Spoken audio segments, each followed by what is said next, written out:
Hello everybody and welcome to this UNESCO live event. My name is Alfredo Trujillo. Today we have a very special guest with us, Michelle Bachelet. Thank you for joining me today on this International Day of Women in Multilateralism. Ms. Bachelet, you are twice elected President of Chile, the first head of UN Women, and former UN High Commissioner for Human Rights. You are certainly a pioneer and a role model for all women and girls who dream of a career in multilateralism and diplomacy. This year, UNESCO is focusing on the theme gender equality to solve the climate emergency. As we know, this is one of the most pressing issues for the entire world, and data clearly shows that women and girls are disproportionately affected by climate change. At the same time, women are not participating in decision-making processes. My first question to you is, what do you think the international community needs to change? What do you see as the most important priorities that could make up a new multilateral agenda to promote gender equality as the solution for the climate change crisis? Well, thank you, Alfredo. I think that the triple planetary crisis, climate change, but also linked to pollution and also linked to the loss of biodiversity, is probably the worst threat for humanity and for human rights. We know that this triple planetary crisis and climate change affects disproportionately women and girls. And this disparity is not only important in terms of gender equality, but also in terms of effective climate action. Women, particularly women who live in small vulnerable communities, they possess a unique, I would say, experience, knowledge, and how to do a management of resources the best possible way, and also a sustainable way.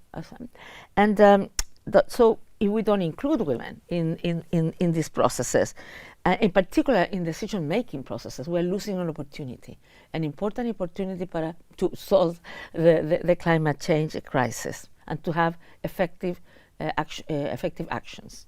Mm-hmm. And indeed. But you were also asking me about the priorities for a new agenda. I was about to get to that. I think one important thing is to empower women on green economy. So I think governments, organizations should invest trying to develop skills and educate women in terms of learning about green technologies and about sustainable development. That will produce two effects, I would say. On one hand, we will be including women in processes that are important to include, but also we will be fostering a workforce on green economy, income, the technologies, industries, etc. Mm-hmm. The other thing that we want to mention is the inclusive policy making. Women should be included on the policy, but also we should develop gender-sensitive, I would say, climate change policies that acknowledge and address the specific needs of women and girls. This includes involving women at all levels. For example, from at all levels of decision making, from the community to the high-level negotiations on climate change. And the third thing that I wanted to mention is financing for gender-responsive climate action. And that means to invest and allocate sufficient funding to programs that specifically target women's participation, so they can be part of the solution from grassroots to high-level places where they're making decisions. With all this multilateral world and all these challenges that we are facing, we can clearly say that we are facing an intersecting crises and emergencies, from natural disasters to conflicts, and at the same time we are witnessing a push back to gender equality. So, in your experience and your opinion as a leader, what advice would you give to young girls or teenagers today on their future aspirations and how to achieve them? I think young leaders, we're talking mainly girls, women, young women, they have a passion, they have expectations of bigger gender equality in terms of what the future will be for them. But also they are really concerned about the present and future in terms of climate change. So I think my advice would be continue with your passion, with your commitment on all these big causes and important causes, because the voice and the action of young people are more important and needed than ever. It's vital that they educate themselves, they stay informed, and they participate in many actions so they can be part of the solution. And also, I would say that knowledge and participation are powerful tools in finding solutions to this and many other problems as well. And I would like to encourage them to seek for mentors, because they're young, they don't have much experience, but they can learn a lot, and they have the energy that is needed to respond to something that is not something that will go away one day. And I would say to be bold in advocating for their rights. It's not easy. Probably people don't always listen to young people. So that's why I would say, if I could say, 3 words that I think are key. One is continue working strongly, have network, because you are not alone. You can work with others that have the same reality or similar realities, and then you can feel stronger when you are part of a group that believes that this is necessary to do something about it. And finally said that mentoring, receive mentoring is very important. Sometimes young people you can do things in a high level or a small level, because change many times starts from small little steps, but you can get into bigger steps afterwards. So I would say don't give up. The world is not easy. The challenges are big, but we need your passion and your conviction. We need you. And I hope that those who are watching this right now are taking note of Ms. Bachelet's advice and comments. I just wanted to remind to our audience that we are having today Ms. Bachelet on the occasion of the International Day of Women in Multilateralism, and that this is actually a historic election year. With this year in 2024, there are elections in more than 80 countries, and yet we have seen how people are distancing themselves from exercising their rights to vote, from being maybe influenced by fake news, by hate speech, and this is to an extent the values and principles upon which human rights and democracy are being built and expressed are being questioned. So I would like to ask you, Ms. Bachelet, what do you think are the characteristics that leaders require today to break through this questioning of democracy and human rights, and to maintain precisely the human rights system as we know it, to further expand it, and how to also tackle the challenges that, for instance, AI is posing today?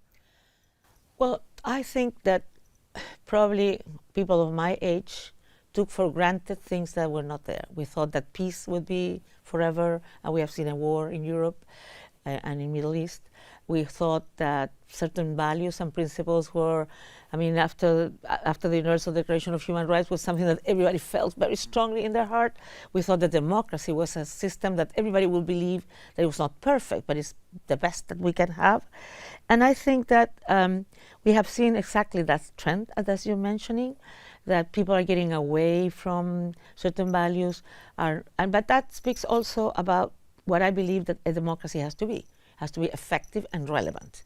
Because if for people the difference on voting doesn't make a difference in their life, probably they're not going to believe on that. So I think it gives leaders the obligation to look at how we make more perfect, or we ensure better well-being to everyone, because that's what democracy is about. To elect people is not enough. You need to have, and also democracy has to be participatory. So what leaders do we need for that? Not only in this moment, I think always leaders should be people who listens and are able to dialogue, to prevent conflict from happening. Second, I think leaders should be transparent, accountable, and they should, I would say, understand the context where things are happening, to see what's the best way to respond to it.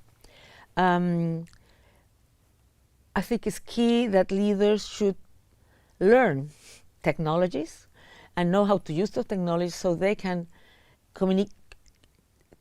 respond to all this trend of misinformation, fake news, And I think that they have to have the ability to communicate well, and also the ability, technical ability, because that's how people now are informing themselves through social media, that because of the characteristic of social media, it's easy that anything, people can buy it as if it's true, and it's not true. So those leaders had to have the both abilities. On one hand, to communicate well with evidence data, based data, and with in all the different platforms where you can relate to people, and particularly to young people, because we have seen that young people is the one who's being really influenced by this misinformation, fake news, etc. And I think leaders have to deal also with one of the problems we have seen, you didn't mention it, is the increased political violence against women. And here in the European Union, more than 40% of parliamentarians have been receiving threats, death threats, threats of rape, etc. So I believe that leaders have to take really seriously this issue, that how you get into the citizens so they can, how can I say it, people can trust them again. I think one of the problems that we're living also with democracy is that because of all this bad use, misuse of information, people don't know what to believe, and they don't trust anyone. And that puts in danger democracy. And I think democracy, as I said before, is not the best, it's not the perfect, but it's the best that we have, but also because it has its own tools and ways to correct what's not going on. So I think this world is a much more difficult world than probably a long time ago, because it has much more challenges, because, as you say, climate change, that produces wars, that produces migration, that produces lots of things, pandemic, etc. And humanity was not prepared for that.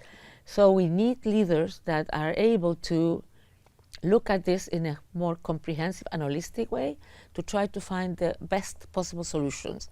And I believe that women are good on that as well. Because I don't know, in my country they said that we can walk and whistle at the same time. Well, thank you so much, Ms. Bachelet, for your time and for your insightful answers to our questions today. And to our audience online, just hope that this was as interesting as it was for us here at UNESCO, and that some of the lessons that you can take from today's conversation with Michelle Bachelet will help you improve in your daily life, and in a way that little changes that we were saying before can become big changes and big improvements for the whole society. Thank you for watching, and see you the next time. Bye.